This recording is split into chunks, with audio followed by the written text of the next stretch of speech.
Alléluia. Nous avons chanté ce matin la victoire dans le nom de Jésus et le chant qui résonnait dans mon cœur durant tout ce week-end pour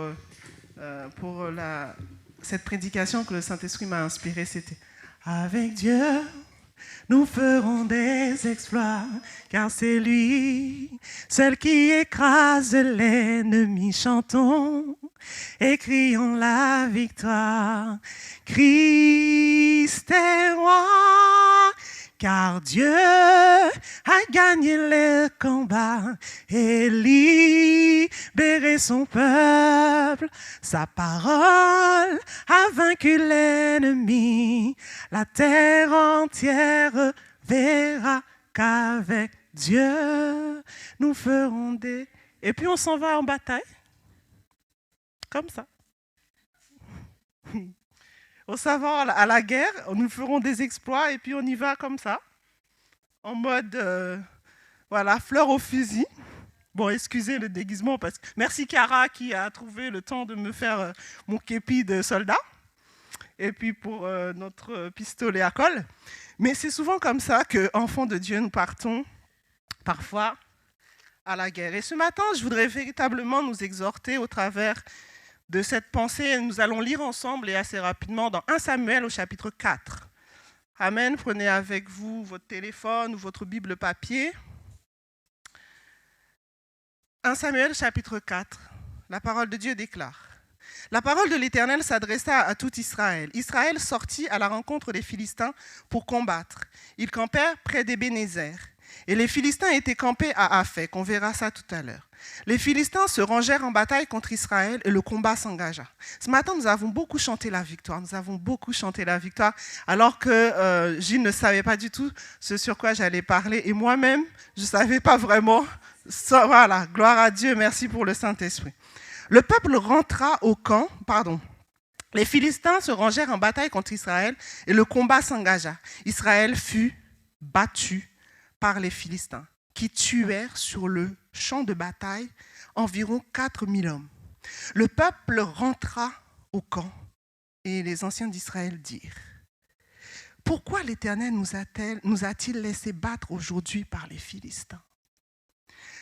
Allons chercher à Silo l'arche de l'alliance de l'Éternel, qu'elle vienne au milieu de nous et qu'elle nous délivre de la main de nos ennemis. » Le peuple envoya à Silo, d'où on apporta l'arche de l'alliance de l'Éternel des armées qui siège entre les chérubins.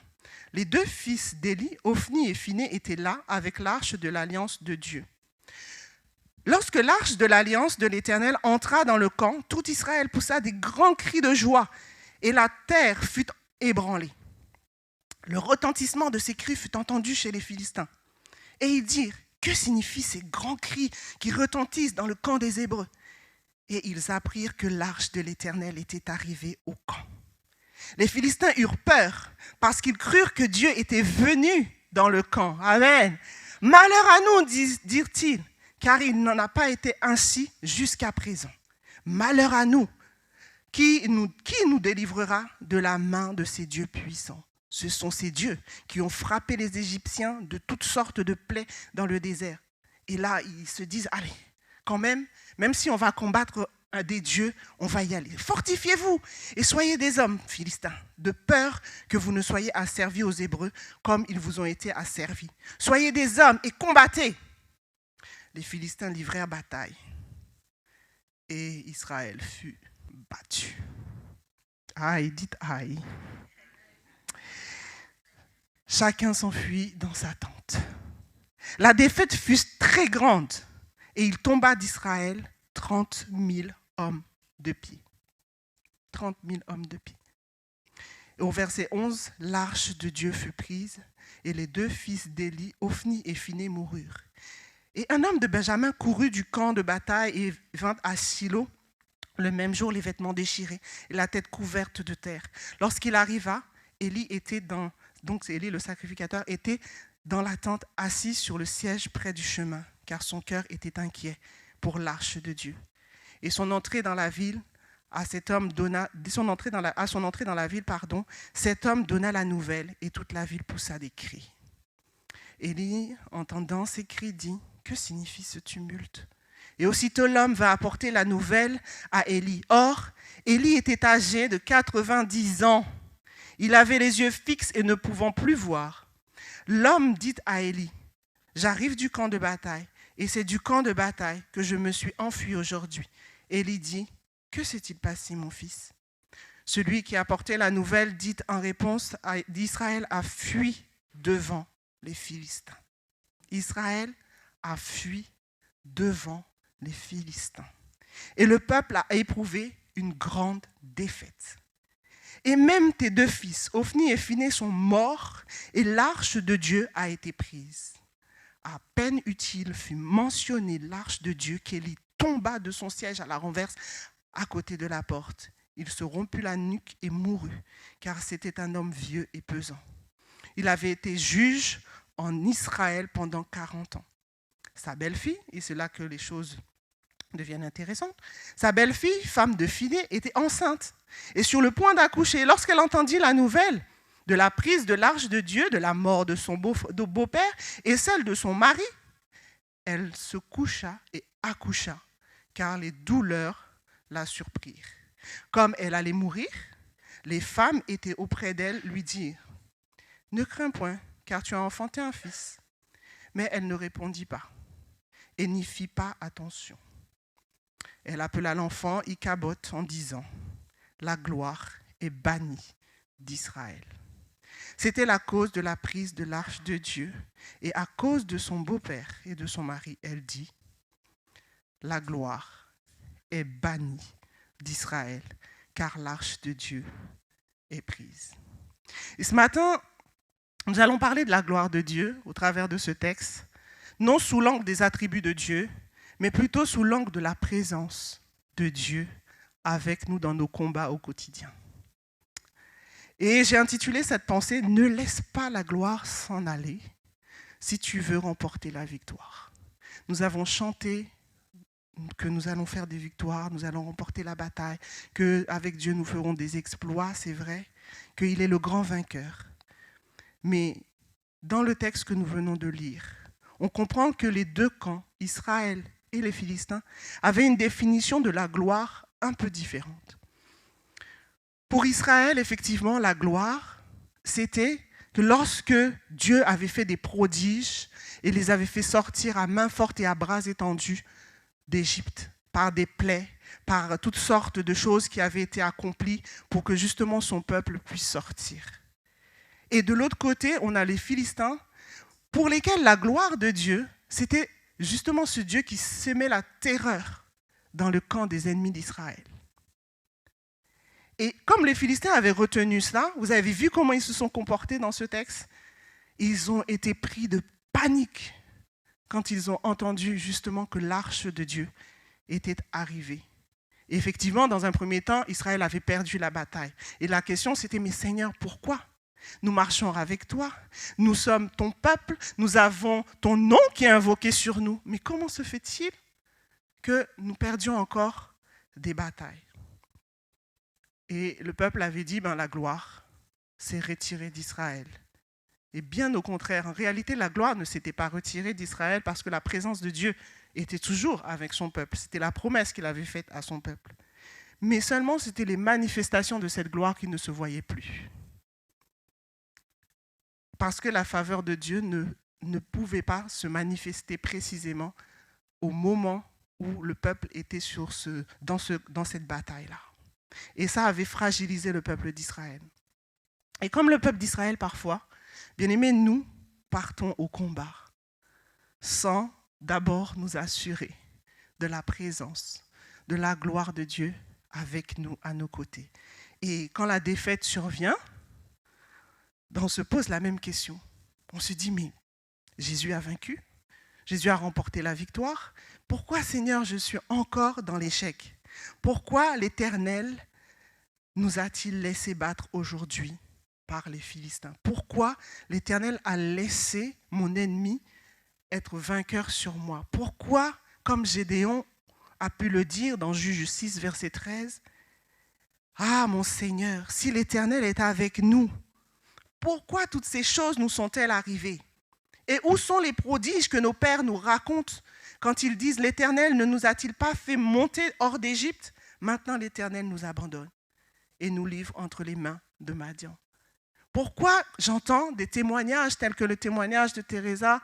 Pourquoi moi, je ne le vis pas? Et on se pose cette même question dans les situations parfois qui nous font face. C'est que la manifestation de la gloire n'est plus visible. Au début, quand on a commencé dans notre marche avec Dieu, on était tout feu, tout flamme. Et à chaque fois qu'on demandait quelque chose au Seigneur, il se hâtait même à nous l'accorder. Et maintenant que la situation est difficile, tu te dis, mais à quoi me sert de continuer à servir Jésus si je suis constamment dans l'échec? Mais en réalité, le problème ne vient pas de Dieu, parce que Dieu est fidèle. Parce que Dieu ne peut pas mentir. Il dit dans Matthieu 28, verset 20, qu'il est tous les jours avec nous jusqu'à la fin du monde. Et ce matin, je ne suis pas là pour vous détailler les raisons d'une liste exhaustive de ce qui peut éloigner la gloire de Dieu dans nos vies, la présence du Saint-Esprit à nos côtés. Mais alors que je préparais cette pensée, et j'ai eu beaucoup de mal, et je peux vous dire que le Saint-Esprit me faisait ça aussi pour moi, c'est que le Seigneur m'a révélé, en tout cas mis à cœur de vous partager deux raisons. Deux raisons, mais avant de les développer avec vous, je vais voir qu'est-ce que la gloire de Dieu, typiquement dans ce contexte que nous avons lu. Dans la situation du peuple d'Israël, lorsque Israël faisait face à ses adversaires, était en face de ses ennemis, pour eux, la gloire de Dieu, c'était la présence de Dieu qui se manifestait pour leur donner des victoires. Et Dieu se révélait ainsi parce que l'Éternel avait choisi ce peuple. Et dans cette qualité de présence de Dieu, donc qui manifestait la gloire de Dieu, à chaque fois que Israël faisait face à des adversaires, cette présence de Dieu se tenait là. Et c'est d'ailleurs la raison pour laquelle, au travers de l'arrivée de l'arche, le peuple philistin, l'ennemi juré d'Israël, a commencé à paniquer. Mais pour nous, cette gloire-là, le Seigneur nous l'a donnée au travers de Jésus. Cette gloire, le Seigneur nous l'a déployée au travers de Jésus. Lorsque Christ est venu sur la croix, qu'il est mort et qu'il est ressuscité pour nous, avant de monter au ciel, il a dit dans Jean 14, verset 16, « Et moi, je prierai le Père, et il vous donnera un autre consolateur, afin qu'il demeure éternellement avec vous. L'Esprit de vérité que le monde ne peut recevoir, parce qu'il ne le voit point et ne le connaît point. Mais vous, vous le connaissez, car il demeure avec vous et il sera en vous. » Donc, la gloire que je définis ce matin, c'est la présence du Saint-Esprit avec nous, en nous, dans nos combats, dans nos batailles, au quotidien. Il est en nous. Amen. Et parce que le Saint-Esprit est en nous, bien-aimés, il y a des choses que nous ne devons pas faire. En gros, je le dis parce que si nous voulons voir la manifestation de l'autorité, de la puissance du Saint-Esprit en nous, dans nos combats au quotidien, nous devons veiller à ne pas attrister la personne du Saint-Esprit. Si nous voulons voir se manifester la gloire que je viens de définir comme l'autorité, la puissance du Saint-Esprit en nous, nous devons veiller sur nous-mêmes, sur nos comportements, nos manières d'agir et de réagir.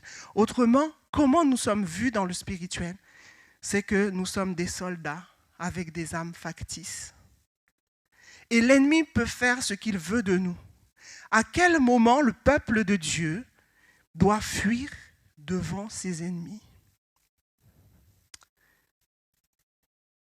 Et alors que je préparais cette pensée, je dis, mais Seigneur, c'est vrai. Combien de fois, dans des petites choses de la vie quotidienne, nous sommes mis en échec parce que ta présence n'est plus, parce que ta gloire n'est plus, parce que ton conseil, tes directives ne sont plus. La gloire de Dieu, c'est sa présence en nous et avec nous. Amen. Donc, allons maintenant dans ces deux points, deux raisons qui peuvent éloigner, qui peuvent faire en sorte que cette gloire disparaisse de nous. On chante, mais il n'y a pas la gloire. On chante, mais il n'y a pas la victoire. Dans notre récit, donc, 2 raisons de l'éloignement de la gloire de Dieu, en deuxième point. Dans notre récit, il a été constaté que les soldats d'Israël étaient positionnés à Ébenezer. Qui se souvient de ce que signifie Ébenezer? Petite interrogation. Pierre de secours. Amen. Littéralement, pierre de secours. Et les Philistins, eux, étaient positionnés à Aphik en hébreu, au bord d'un fleuve. Et malgré cette position stratégique sur la pierre de secours, Israël va subir cet échec, mais qui les a tous traumatisés. Ils vont se retrouver noyés dans le fleuve à côté duquel étaient les Philistins. Incompréhensible. Inexplicable. Et alors, lorsque la fille, donc la belle-fille de Élie, va apprendre cette nouvelle, c'était pour elle la conclusion finale. La gloire est bannie d'Israël. La présence de Dieu n'est plus avec nous. L'onction qui était sur le peuple n'est plus là et ne fait plus effet. Alors, pourquoi? Qu'est-ce qui l'a poussée à dire ça exactement? Est-ce qu'elle connaissait, est-ce qu'elle avait une information qui pouvait lui permettre de dire la gloire, alors qu'elle n'a pas regardé le Fils qu'elle venait de mettre au monde? Elle a décrété que la gloire était bannie d'Israël. 2 raisons du coup. La première raison, on va retrouver cela dans 1 Samuel 2 au verset 12, à partir du verset 12. Dans l'histoire d'Israël, il faut se rappeler qu'à chaque fois que le peuple était mis en échec, à chaque fois que le peuple échouait dans les batailles, c'était parce qu'ils n'avaient pas respecté un commandement de Dieu. C'est parce qu'ils avaient oublié que le secours ne venait que de Dieu. Ils étaient sur la pierre de secours, oui. Le nom de l'Éternel est une tour forte. Ils étaient là, mais ils ne faisaient pas ce qui pouvait leur permettre justement de remporter la victoire. Et la première raison que j'ai trouvée et j'ai vue dans ce texte, qui est montée dans mon esprit, c'est le déshonneur et l'infidélité qui avaient été faite à Dieu. Dans 1 Samuel 2 au verset 12, ce serait bien long à tout relire, mais je vous résume. Élie avait 2 fils, Ophni et Phiné. Et alors que ces 2 fils participaient justement au sacerdoce, et bien ces 2 derniers, ces gars, ils avaient comme mauvaise manière d'aller coucher avec les femmes qui venaient au moment des sacrifices, devant la tente d'assignation. Ils avaient pour mauvaise manière d'aller prendre le sacrifice avant même que les Israélites ne fassent le sacrifice. Et puis, on va venir dire ça à Élie. On va lui dire, mais tes fils font n'importe quoi en fait. Tu es leur père, reprends-les, parce qu'ils poussent le peuple à pécher. Et il dit ceci au verset 17 justement de 1 Samuel 2. Ces jeunes gens se rendent coupables devant l'Éternel d'un grand péché parce qu'ils méprisent les offrandes de l'Éternel. Alors, ça va attrister le cœur de Dieu. Et Dieu va lui-même parler à son serviteur et va lui dire, qu'est-ce que vous faites? Élie va juste dire à ses enfants, au verset 22, comme il était fort âgé, et il a appris que ses fils agissait à l'égard de tout Israël, il a appris qu'il couchait avec les femmes qui s'assemblaient à l'entrée de la tente d'assignation, il va leur dire, non mes enfants, ce que j'entends dire n'est pas bon. Vous faites pécher le peuple de l'Éternel. Vous croyez que de la part d'un sacrificateur, c'est ça tout simplement que le Seigneur attend? Et Dieu, ça va l'attrister profondément. Il va parler à son serviteur au verset 29, il va lui dire, pourquoi foulez-vous aux pieds mes sacrifices et mes offrandes que j'ai ordonné de faire dans ma demeure? Et d'où vient que tu honores tes fils plus que moi, afin que vous engraissiez des prémices de toutes les offranses d'Israël, mon peuple? Et alors le Seigneur va déclencher une sentence. Parce que La sentence qui avait été déclarée au verset 30 de 1 Samuel 2 devait s'accomplir à l'égard de Ophni et de Phiné. Dieu va faire en sorte qu'Israël perde sa bataille. Suivez-moi bien ce matin. Parfois, nous sommes infidèles à Dieu par nos comportements, nos attitudes, nos paroles. Mais pour autant, cela ne nous empêche pas d'aller dans des batailles. On veut tailler, on veut briser, on veut casser. Mais Satan nous voit comme des petits bouchées de pain à grignoter. Satan sait que nous avons un Dieu puissant, c'est vrai. Satan, tout comme les Philistins, savait qu'Israël avait un Dieu puissant, qui semet la terreur dans le camp de l'ennemi, qui fait trembler ses adversaires.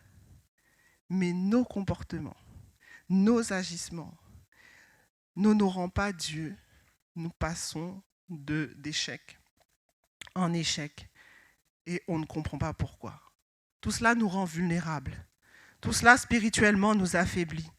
Et c'est source de honte, source de confusion. Et parfois même on se dit mais c'est pas possible. Et c'est exactement ce que David avait vécu dans la situation avec Akan dans Juge au chapitre 7, alors que pour que la gloire de Dieu puisse se manifester lors de cette bataille, il fallait véritablement obéir à l'instruction de ne rien prendre dans le camp de l'ennemi. Akan est parti, il a pris, et cela a valu la même chose, échec, parce qu'il ne devait pas toucher le butin. Cette désobéissance d'Akan a valu la mort, l'échec pour l'armée de l'Éternel au travers du roi David. Nous devons donc comprendre ceci ce matin. Ce n'est pas parce que nous avons confessé Jésus, le rocher des siècles, la pierre angulaire, que cela nous donne un semblant pour faire ce que nous voulons, quand nous le voulons, avec qui nous le voulons. Parce que nous pouvons d'ailleurs être à l'origine de l'éloignement, même de l'absence de la gloire de Dieu, l'absence du Saint-Esprit. Le Saint-Esprit, on le dit souvent, est un gentleman. Il ne va jamais te forcer, mais il y a des choses qu'il ne pourra jamais accepter aussi. Alléluia. Ce matin, peut-être que cette prédication, ce message ne s'adresse pas à tout le monde, mais je crois que le Seigneur nous parle. On trouvera toujours la parole, le Seigneur nous dit de sonder la parole et de prendre ce qui est bon. Et si cette parole s'adresse ce matin à une ou deux personnes, je crois que le Seigneur veut te faire rentrer dans la victoire collective. Amen. En te parlant, en te disant, attention, parce que la gloire est en toi. Parce que mon autorité et ma puissance est en toi. Veille sur toi-même. Veille à ne pas éloigner ma présence de toi, parce que tu seras vulnérable face à l'ennemi. Dans Éphésiens 4, verset 30, il est dit « N'attristez pas le Saint-Esprit de Dieu par lequel vous avez été scellés pour le jour de la rédemption. Que toute amertume, toute animosité, toute colère, toute clameur, toute calomnie, toute espèce de méchanceté disparaissent du milieu de vous. » Ce n'est pas moi qui le dis, ne vous en prenez pas à moi. Et juste pour vous donner un petit exemple personnel qui m'est arrivé la semaine dernière. Alors que je partais au travail, et j'étais consciente que, d'ailleurs j'avais prêché à la veiller sur soi, veiller sur sa parole, veiller sur tout et tout. Et il faut savoir qu'à chaque fois que nous prêchons la parole, le Seigneur nous teste aussi derrière pour voir si nous-mêmes ce que nous prêchons, nous le vivons. Et donc mercredi, je pars au travail comme ça, tout en chantant dans la voiture. Et puis en face de moi, je devais passer un pont et avec un sens priorité. Et moi, j'étais bien engagée, j'allais sortir du pont quand la personne qui avait priorité arrivait du pont. Et donc, comme j'étais juste à la sortie, cette personne pouvait tout juste reculer et me laisser passer. La personne s'est mise là devant moi. J'avais beau lui dire, excusez-moi, je faisais ça, je ne comprenais pas. J'ai senti le truc monter. Et comme je devais prendre un train, j'ai dit, non, c'est pas possible, Seigneur, il faut qu'il passe. Et le jeune homme, il était là. Et j'ai senti que ça montait en moi. Et là, je recule. mais tout en disant je ne vais rien dire. Il faut vraiment que je résiste à ça. Parce que je suis consciente que quand je parle, voilà, il faut que je veille sur moi. Et donc, je dis, Seigneur, il ne faut pas que je parle. Il ne faut pas que je parle. Donc, je recule et je recule la voiture jusqu'à ce que je laisse passer ce jeune homme. Il a suffi que je laisse qu'il arrive à mon niveau, je baisse la vitre et je lance une parole. Et le Saint-Esprit me dit, Ketli, tout de suite, j'ai senti que je venais de faire quelque chose qui n'était pas conforme à la gloire que le Seigneur avait mise en moi. Que je devais veiller sur moi, que je devais veiller sur ma parole. Parce que la vie et la mort sont au pouvoir de la langue. Que en tant qu'enfant de Dieu, disposant de cette autorité, de cette puissance, si je veux la voir se manifester dans mes vrais combats, parce que là, en réalité, vous comprenez bien qu'il n'y avait pas de combat. Si je veux voir cette gloire se manifester dans mes vrais combats, je devais vraiment faire attention. Alors, je me suis repentie, c'est vrai, mais toute la journée, je n'étais pas bien. Je me suis sentie fébrile. Là, je devais prendre des décisions, je me suis sentie pas à l'aise. Je ne sais pas, est-ce que c'est déjà arrivé à quelqu'un? On dirait à moi seule. Et donc, j'ai pris mon téléphone, je fais un message au pasteur Ordos. Je dis, je crois que j'ai fait une bêtise. Et il me répond, t'as pas dit ça? Je dis, si, j'ai dit ça. Et puis, il me dit, mais attention, parce que tu sais très bien que quand tu parles, il faut faire attention.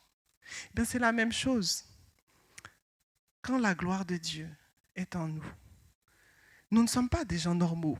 Quand vous regarde ton voisin, ta voisine, dis-lui, tu n'es pas juste quelqu'un comme ça. Dis-lui ça, dis-lui ça. Dis-lui, la gloire de Dieu est en toi. On n'est pas juste des gens comme ça. Et donc, alors que le Seigneur me donnait cette pensée, voici ce qu'il me disait. Je ne sais pas, c'est peut-être pour une ou plusieurs personnes. Osée au chapitre 7, verset 13. Malheur à eux, parce qu'ils me fuient. Ruine sur eux, parce qu'ils me sont infidèles. Je voudrais les sauver.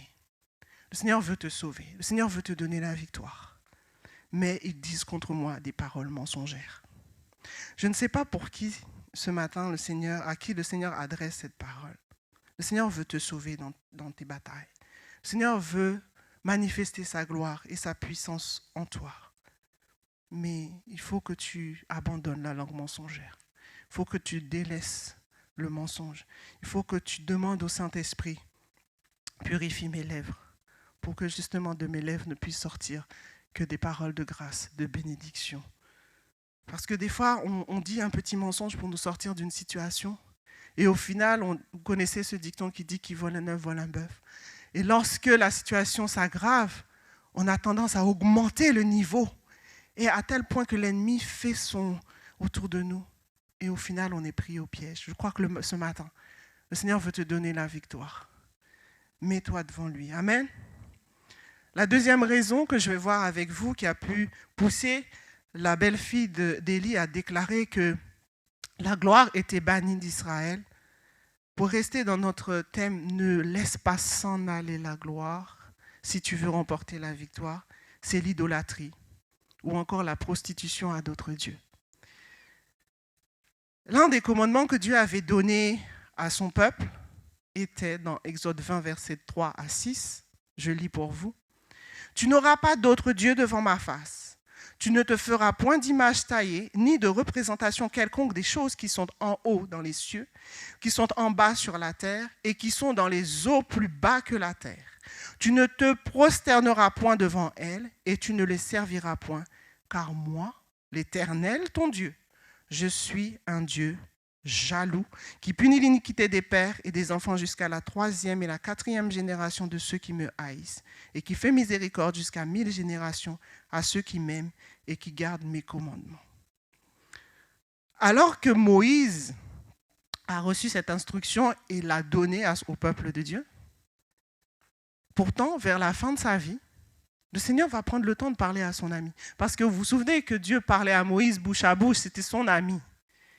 Et il va dire à Moïse, tu sais, ce commandement que je t'ai donné pour le peuple, sache qu'après toi, le peuple va s'éloigner de l'alliance. et ne va pas retenir cette instruction. Dans Deutéronome 31, versets 15 à 17, c'est là que l'Éternel rencontre son ami, rencontre son serviteur et lui dit « L'Éternel apparut dans la tente dans une colonne de nuée, et la colonne de nuée s'arrêta à l'entrée de la tente. L'Éternel dit à Moïse, « Voici, tu vas être couché avec tes pères, et le peuple se lèvera et se prostituera après des dieux étrangers du pays au milieu duquel il rentre. Il m'abandonnera, il violera mon alliance que j'ai traitée avec lui. » Et voici la conséquence, la même conséquence qui était dans notre texte précédent de Samuel. « En ce jour-là, ma colère s'enflammera contre lui, je les abandonnerai, je leur cacherai ma face, il sera dévoré, il sera en proie d'une multitude de maux et d'afflictions. Et alors, il dira, n'est-ce pas parce que mon Dieu n'est plus au milieu de moi que ces maux m'attendent ?» Est-ce que vous voyez la similitude avec la parole de la belle-fille d'Élie? La gloire s'est retirée d'Israël. C'est la raison pour laquelle toutes ces choses nous arrivent. Et pourquoi l'Éternel leur avait dit, gardez-vous d'être idolâtres. Gardez-vous de l'idolâtrie. Qu'est-ce que l'idolâtrie? L'idolâtrie, c'est aimer Dieu, aimer quelque chose plus que Dieu. Aimer quelque chose plus que Dieu. Et considérer que cette chose peut nous apporter la paix, la joie, le bonheur, tout ce dont nous avons besoin. Alors que c'est Dieu qui est le seul capable d'opérer ce miracle. L'idolâtrie, c'est d'apprécier un enfant que Dieu nous a donné plus que Dieu. L'idolâtrie, c'est d'aimer notre travail plus que Dieu. L'idolâtrie, c'est d'aimer notre mari, notre femme, plus que Dieu. Dans 1 Corinthiens, au chapitre 10, l'apôtre Paul nous parle de toutes les marques, de comment se manifeste l'idolâtrie.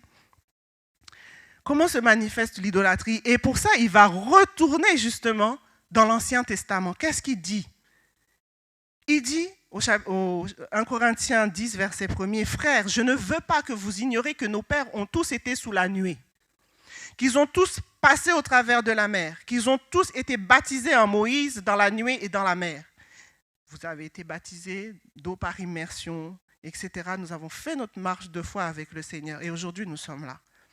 Qu'ils ont tous mangé le même aliment spirituel et qu'ils ont tous bu le même breuvage spirituel, qui est la marque de notre victoire, la table que nous partageons chaque dimanche. Car ils buvaient un rocher, vous vous souvenez, la pierre du secours. Un rocher surnaturel, un rocher spirituel qui les suivait et ce rocher était Christ. Mais la plupart d'entre eux ne furent point agréables à Dieu parce qu'ils périrent dans le désert. Or, ces choses leur sont arrivées pour nous servir d'exemple, afin que nous n'ayons pas de mauvais désirs comme ils en ont eu. Ne devenez pas idolâtres. Comme quelques-uns d'eux, selon qu'il est écrit, le peuple s'assit, Ophni et Phiné, pour manger, pour boire, et ils se levèrent pour se divertir. Ne nous livrons point à l'impudicité comme quelques-uns d'entre eux s'y livrèrent, de sorte qu'il en tomba 3000 en un seul jour. 23 000, en un seul jour. Ne tentons point le Seigneur comme le tentèrent quelques-uns qui périrent par les serpents. Ne murmurez point comme murmurent quelques-uns qui périrent par l'exterminateur. Ces choses leur sont arrivées pour servir d'exemple et elles ont été écrites pour notre instruction, à nous qui sommes parvenus à la fin des siècles. Ainsi donc, que celui qui croit être debout prenne garde de tomber. Nous retrouvons dans ce passage les mêmes attitudes décriées par le Seigneur, qui ont éloigné la gloire, qui ont mis au dehors la manifestation de la puissance capable de délivrer le peuple. Ces comportements reprochés au fils d'Élie, le sacrificateur, et qui justement ont conduit à déclarer « Dieu n'est plus là, la gloire n'est plus là, le Saint-Esprit n'est plus là ». Bien-aimé, Dieu n'a pas changé. Si l'apôtre Paul dit que cela doit nous servir d'exemple, c'est parce que nous sommes dans un combat et vous le savez. Nous n'avons pas à lutter contre la chair et le sang, mais contre les principautés. Et eux ne font pas de cadeaux. Satan ne fait pas de prisonniers de guerre, je le dis à chaque fois. Et si le Seigneur a mis en garde son peuple, il nous met en garde ce matin. Encore une fois, si tu veux remporter les victoires, ne laisse pas s'en aller la gloire. Dans 1 Corinthiens 10, au verset 14, l'apôtre Paul nous exhorte à fuir l'idolâtrie. Fuyons l'idolâtrie. Lorsque le Seigneur nous donne quelque chose, il nous le prête. Ce n'est pas à nous. Même si nous aimons la chose, même si nous avons eu du temps, nous avons mis du temps, nous avons trimé pour avoir cette chose, ayons toujours la sagesse de dire Saint-Esprit, je te redonne, comme Anne a redonné Samuel. Amen. Figurez-vous que si les gens du monde perdent leur gloire, perdent leur notoriété à cause de leur comportement déviant, ce n'est pas nous, les enfants de Dieu, qui ne seront pas mis en échec si nous n'honorons pas la personne du Saint-Esprit qui est en nous. Donc nous devons veiller à garder et à marcher dans cette victoire. Alléluia. Et pour conclure avec vous, je veux vraiment vous dire, bien-aimés, veillons à conserver jalousement la présence du Saint-Esprit, la présence de Dieu en nous. Si nous voulons conserver cette présence du Saint-Esprit, cette gloire que le Seigneur a déposée en nous, pour remporter les victoires quotidiennement dans les petites choses comme dans les grandes choses, veillons à honorer la personne du Saint-Esprit dans notre conduite, en fuyant justement le déshonneur que parfois nous faisons à Dieu par nos attitudes, par l'infidélité que nous manifestons, fuyons l'idolâtrie, parce que nous devons nous rappeler constamment que si la gloire, si le Saint-Esprit nous quitte, si la gloire s'en va, c'est la grâce qui s'en va. Si la gloire, la présence du Saint-Esprit en nous s'en va, c'est la paix qui s'en va.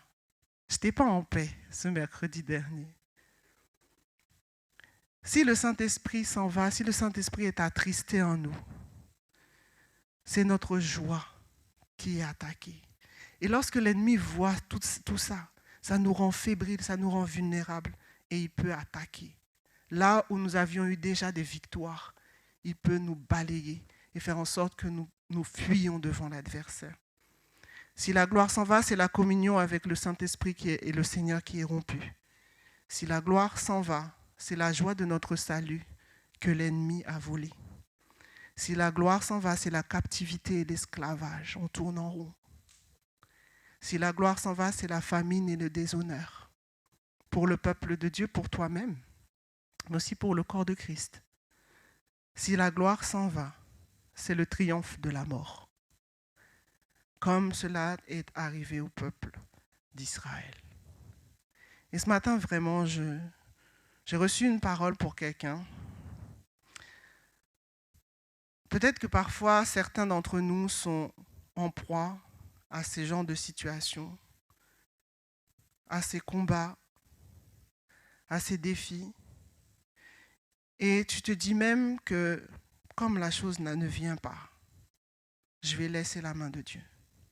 Je vais abandonner parce que ça ne sert à rien. Mais en réalité, le problème, ce n'est pas Dieu, c'est toi. Regarde quelle est cette situation dans laquelle tu n'arrives pas à remporter la victoire. Et reconsidère ta position. Revois ta manière de considérer Dieu parce que Dieu est bon, il est bon en tout temps. Dieu est fidèle, il est fidèle en tout temps. Si tu continues dans cette logique à croire que c'est de la faute de Dieu et que tu ne te remets pas en question, ce matin, le Seigneur viendra comme Élie te dire « Arrête de me déshonorer ». Peut-être que certains sont en proie au doute et certains même sont au bord de la mort parce qu'ils n'entendent pas et ne sentent même plus la présence et la gloire du Saint-Esprit qui est avec eux. Pourquoi? Peut-être l'une des raisons que j'ai évoquées tout à l'heure. Mais ce matin, le Seigneur nous invite à renverser l'autel de Baal qui est dans notre maison, la colère l'amertume. D'autres peut-être sont des comportements déviants, honteux, liés au péché de la chair. Ou d'autres encore, c'est l'idolâtrie. Tu aimes tellement ce truc que tu fais là, en secret. Et tu ne te rends même pas compte que le Saint-Esprit en toi est attristé. Et tu sors le lendemain matin, tu te dis, je suis une gagnante, j'ai la grâce de Dieu, j'ai la paix de Dieu. Non, ce n'est pas vrai. Tu te mens à toi-même. L'idolâtrie, parce que tu ne peux pas servir 2 maîtres à la fois. Soit tu aimes Dieu, soit tu aimes ton péché. Soit tu aimes Dieu, soit tu aimes plus les choses que Dieu t'a données. Tu viens à l'église et tu consultes les voyants, les marabouts. Le Seigneur te dit, ce matin, je crois que le Seigneur parle à quelqu'un. Arrête. Parce que tu mets ta vie spirituelle et ta vie même physique en danger. Souviens-toi de comment Élie est tombé. Tout cela nous sert d'instruction. Tout cela nous sert d'exemple. Dans Jérémie 6, au verset 8, il est dit « Reçois l'instruction, Jérusalem, de peur que je ne m'éloigne de toi, que je ne fasse de toi un désert, un pays inhabité. » De sorte que tu sois constamment à tourner en rond dans un désert. Revois ta posture. Parce que ni vous ni moi, ce matin, avons envie que le Saint-Esprit nous laisse. Vous vous souvenez dans l'Apocalypse, quand le Saint-Esprit va enlever l'Église, quel sera le sort de la terre? Ce sont des petites choses que nous voyons dans nos vies, que nous pouvons expérimenter. Je puis vous dire que ça fait bizarre. Si vous l'avez déjà vécu, vous sentez que jamais je ne veux plus faire ça. On va incliner nos fronts, on va prier. Et ce matin, j'ai à cœur de prier avec vous le psaume 51. Et comme je le dis et je le redis, peut-être que ce message ne s'adresse pas à tout le monde. Le Seigneur parle à une personne ou plusieurs personnes pour t'aider à rentrer dans la victoire. Nous avons chanté la victoire. La victoire, elle est tienne parce que Christ est en toi et qu'il habite en toi. La gloire de Dieu est ton partage parce que Dieu est là. À partir du moment où tu lui as tendu la main, tu as accepté Jésus comme sauveur et Seigneur. L'Éternel te tient la main, il a déposé en toi sa gloire, la personne du Saint-Esprit. Et c'est David, lorsque le prophète Nathan est venu le voir, qui s'est repenti ainsi, dans le psaume 51, en disant « Ne me rejette pas loin de ta face. Je ne veux pas laisser partir ta gloire. Parce que je sais que je suis vulnérable. Parce que je sais que je suis, Seigneur mon Dieu, à la merci de mes ennemis. Ne me rejette pas loin de ta face. Ne me retire pas ton Esprit Saint. Ne me retire pas ton Esprit Saint. » Ce matin, ce n'est pas un jugement que le Seigneur vient donner. Comme pour Élie, il envoie sa parole pour te dire « Rentre dans les rangs. Rentre dans le rang de la victoire. Je veux te sauver. » Mais écoute l'instruction. Sois attentive à ma voix. Rentre en toi-même ce matin. Le Seigneur ne va pas t'exposer. Il vient juste te conseiller. Il vient juste te reprendre avec douceur. Il vient juste te dire qu'il a mis en toi l'être le plus extraordinaire, son Saint-Esprit, sa gloire, sa puissance, son autorité. Cesse de déshonorer, cesse d'idolâtrer les choses. Parce que dans ces temps de la fin, si tu veux faire la différence, il te faut fonctionner avec le Saint-Esprit. Tu ne peux pas aller comme un soldat sans armure, sans armes, avec des armes factices, juste une parole qui n'a pas de fondation, qui n'est basée sur rien. Je suis vainqueur, oui, mais. Je suis victorieuse, oui, mais. Quelle est ta relation avec la personne du Saint-Esprit? Si tu veux conserver la gloire, si tu ne veux pas que la gloire te laisse, revois. Revois.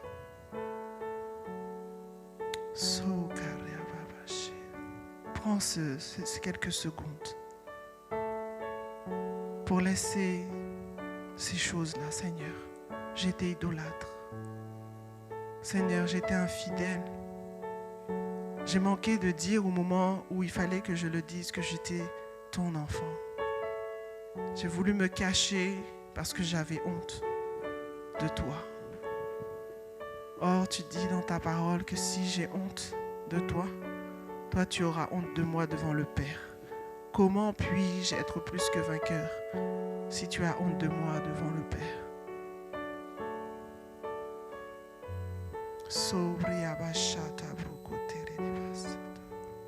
Esprit de Dieu parle ce matin. Saint-Esprit parle à nos cœurs et corrige-nous. Repositionne tes enfants, Seigneur, ce matin. Alléluia. Viens, Saint-Esprit.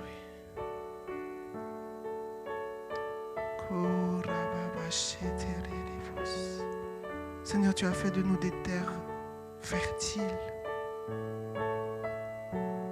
Nous ne voulons pas, Seigneur, nous retrouver comme des déserts qui n'apportent aucun fruit. Nous voulons faire la différence. Ce matin, souviens-toi de nous. Parce que tu ne parles pas en vain, Seigneur. Dépose ta paix dans le cœur de tes enfants. Dépose ta grâce. Merci parce que tu nous aimes tant, Seigneur. C'est par amour que tu corriges tes enfants. C'est par amour que tu nous alertes parce que dans ces temps de la fin, Seigneur, nous devons rester à l'abri de tes ailes. Nous devons collaborer avec ton esprit. En tout temps, Jésus. Alléluia. Seigneur, ce matin, je prie pour ton peuple réuni. Je prie, Seigneur mon Dieu, pour chaque membre de ses rêves. Je prie pour nos amis qui nous visitent. Alors que, Seigneur, tu as mis cette pensée dans mon cœur, ce n'est pas du tout ce que moi j'aurais aimé apporter. Mais parce que je veux obéir à ta voix, parce que tu as quelque chose à déposer, parce que tu as un salut à déployer, parce que tu as une grâce à communiquer, Seigneur, une victoire à donner à un frère, à une sœur. Ce matin, Seigneur, j'ai relâché ce que tu avais mis sur mon cœur. Je crois que tu es le Dieu qui pardonne les iniquités de ceux, Seigneur, que tu as sauvés au travers du sang versé de Jésus. C'est la raison pour laquelle ce matin, je plaide les mérites du sang de Jésus sur chacun de nous ici présents, Seigneur. Je prie, Saint-Esprit, que tu puisses toujours demeurer en nous, avec nous. Je prie, Saint-Esprit, que ta gloire ne nous laisse pas, que les manifestations de ta gloire, de ta puissance qui fait de nous, Seigneur mon Dieu, tes enfants, que cette présence ne nous quitte pas. Que nous ayons, Seigneur mon Dieu, cette capacité à rapidement nous repentir lorsque nous tombons. Que nous ayons cette capacité à nous humilier devant toi, Seigneur, lorsque nous manquons de consistance. Je prie, Seigneur mon Dieu, que chacun ici qui fait face à un combat, oh Dieu, à l'écoute de cette parole ce matin, puisse être véritablement vainqueur. Je prie, Seigneur mon Dieu, que les armes forgées contre tes enfants, Seigneur, durant cette saison, Seigneur, seront effectivement sans effet parce que nous privilégions la personne du Saint-Esprit. Merci pour la sensibilité spirituelle que tu nous donnes.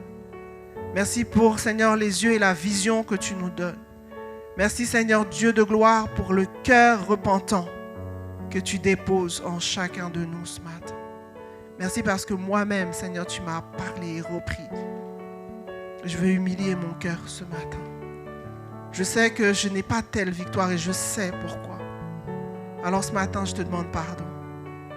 Je te demande pardon. Et je te prie, Seigneur, ce matin, que le sang du pardon, le sang de Jésus, puisse se révéler encore avec gloire, avec force, avec autorité, pour me rendre plus que vainqueur, me donner de dominer, Seigneur. Merci parce qu'il en est ainsi pour chacun ce matin. Que véritablement l'honneur, la gloire, la puissance te soient rendus au siècle des siècles. Alléluia. Amen. Est-ce qu'on peut acclamer la parole de Dieu?